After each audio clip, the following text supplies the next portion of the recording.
James was the type of guy that you'd always want on your team. You know, he'd be there to inspire you, he would ignite the passion, and really had a love for the creative process and the people that he worked with. And I think that's what brought us all together with ritemind and made us such an effective team.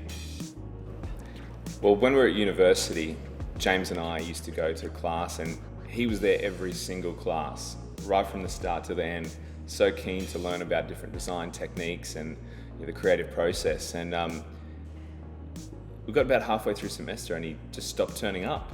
And we thought that was all really weird because he'd been there every single day, on time. And then we were calling him, we were emailing him, no one could get through. He showed up like a week later looking all disheveled, like he hadn't slept in a week.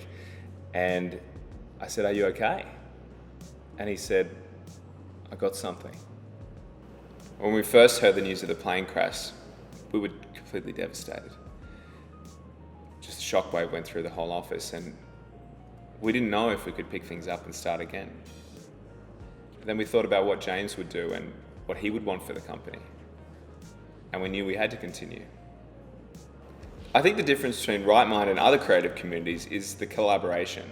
And ritemind's platform really allows people, no matter where they are in the world or what they do, to engage with other people and assist each other in the creative process. And I think really that's where the true power of the platform is. Well, I think James always felt a little bit disconnected from other designers. He felt that he had so much to offer and other people had so much to offer too, but there wasn't a way for them to communicate effectively. And that's where ritemind began.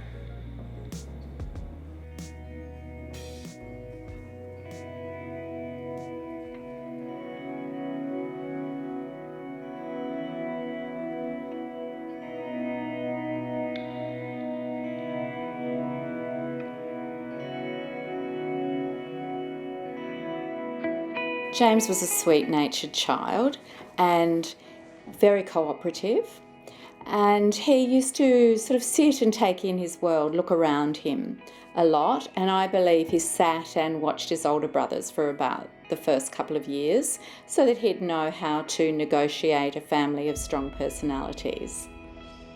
It's been very difficult because, it's hard enough losing your son, a youngest child, but to have the media sort of constantly being intrusive has been really, really difficult. And any time, something comes up about ritemind, we tend to get the media coming back to us and, asking more questions. So it's very hard for us to get on with our life.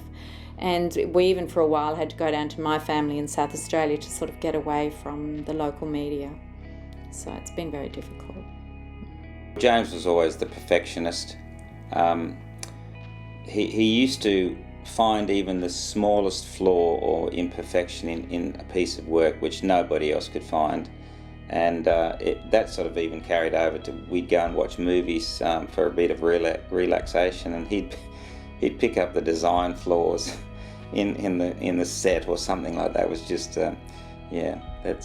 that was one of the things about James, Mr. Perfection. Well, the ritemind project was something that was years in the making, and I guess James's ultimate goal was the inspiration of others in the development of their creativity and the support for each other in an area that he lived and loved.